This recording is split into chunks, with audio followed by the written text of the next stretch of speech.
Hi and a very warm welcome. Today we are going to take a look at a video, what's the problems with chatbots, is there a fix, and how do we fix them?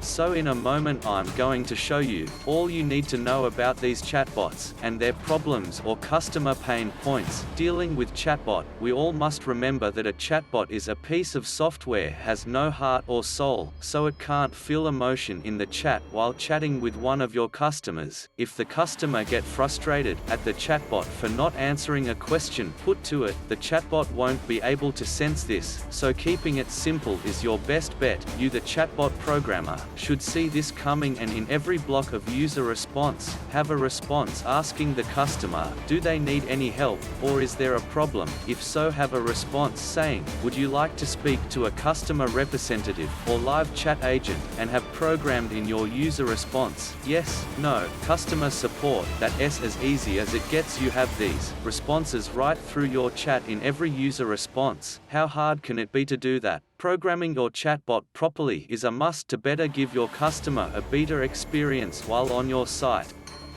Well, here are some of the pain points around conversational area when dealing with chatbots. Pain point 1. Poor conversational understanding.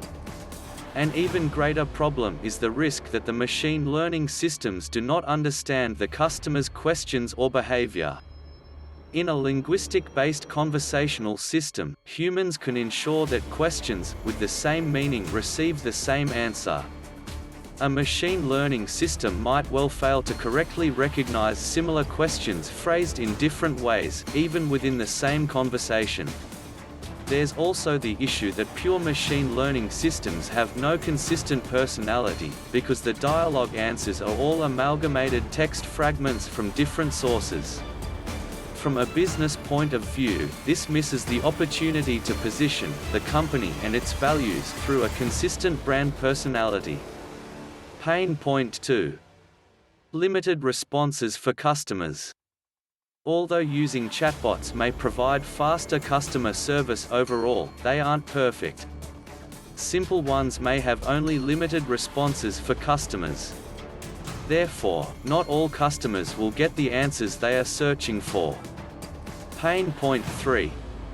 Customers could become frustrated. Because many chatbots work from a limited database, they can't improvise. In other words, if they get confused, the conversation could run in a circle. That can lead to customers who become frustrated. Slang and sarcasm are lost on a chatbot. Customers who use may not get the results they were hoping for and needing. Pain point 4. Most chatbots aren't that great at having normal conversations. The relatively low barrier to entry for chatbot makers means a lot of chatbots have been published since Messenger had announced that it was allowing chatbots on its Messenger platform. This has caused an influx of bots in a relatively short amount of time, with a lot of these bots being subpar or not of the highest quality. A lot of the chatbots on Messenger are frustrating to use and not helpful at all. It is important to note, however, that chatbots on these Messenger platforms are still relatively new, so as natural language processing technologies improve, the ability for chatbots to hold longer, deeper and more meaningful interactions will also significantly improve with time. In fact, with the sheer amount of time and money that is going into developing chatbots, a Google engineer claims that chatbots will be able to have human-level language abilities by 2029. Pain point 5. Not understanding conversational context.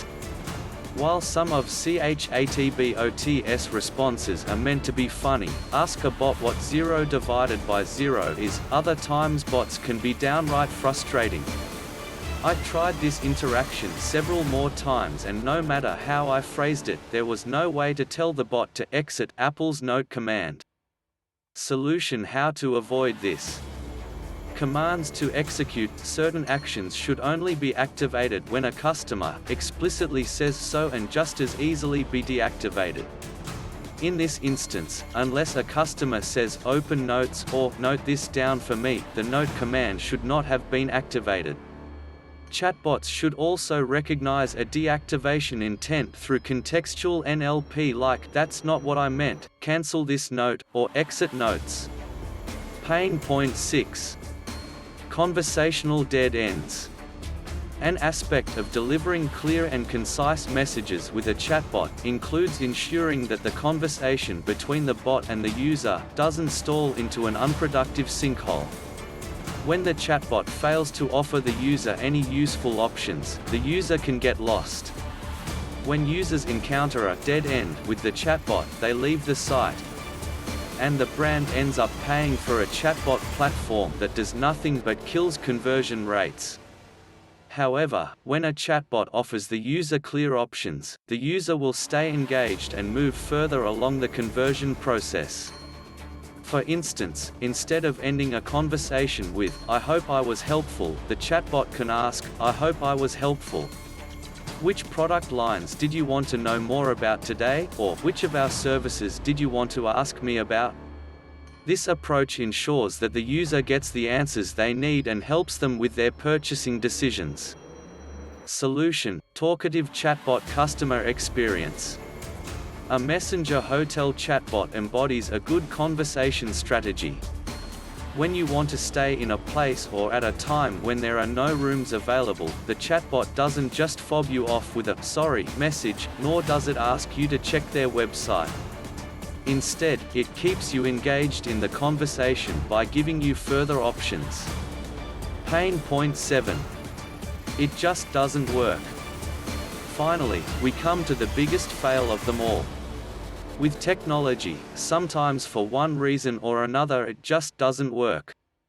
Whether it's a back-end issue, a software issue or otherwise, a frustrated customer sees a non-functional chatbot. The difference between chatbots that have not been programmed right, they have no interaction workflow at all. These chatbots have commands that don't work. That has an out-of-the-box Facebook Messenger bot "Get Started" button. This bot has a custom programmed instruction prompt. This custom feature is shown but not functional. How to avoid this? Test it, then test it again, and then again. Don't roll out your chatbot unless you're confident in its ability to interface with users predictably and consistently. Test it internally first, then bring in somebody outside your department for a field test, then deploy it publicly in a controlled, limited-use environment. You will discover bugs and improvement ideas every step along the way, and you will minimize the risk of poor real-world interactions. The bottom line: chatbots are only as useful as they're programmed and trained to be. Bots have the potential to be a powerful customer service tool, but only when they're done correctly. Keep these tips in mind and make sure you have a fully fleshed out deployment and maintenance plan. Chatbots can be easy when you have a vendor partner that makes sure you don't go it alone.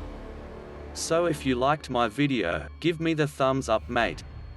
You bloody beauty, mate. Ding the bell. Subscribe. Leave a comment, please. Here's to your success building your very own chatbots. In the next video I'll be going over more pain points of chatbots. Hey, did I tell you how I started making videos on YouTube and Google? This guy called Paul Murphy has a great system called the 24-hour ranking system. Get your videos on the front page of Google and YouTube free. Evergreen set and forget. He has a strategy that will get you up on top of Google for free and in 24 hours. Hence the name of the system, 24-hour ranking system. Paul will sort you out. Get my bonuses here. Thank you, and have a beautiful day. Stay safe in this COVID world. Thank you again for watching my video. Have a beautiful day.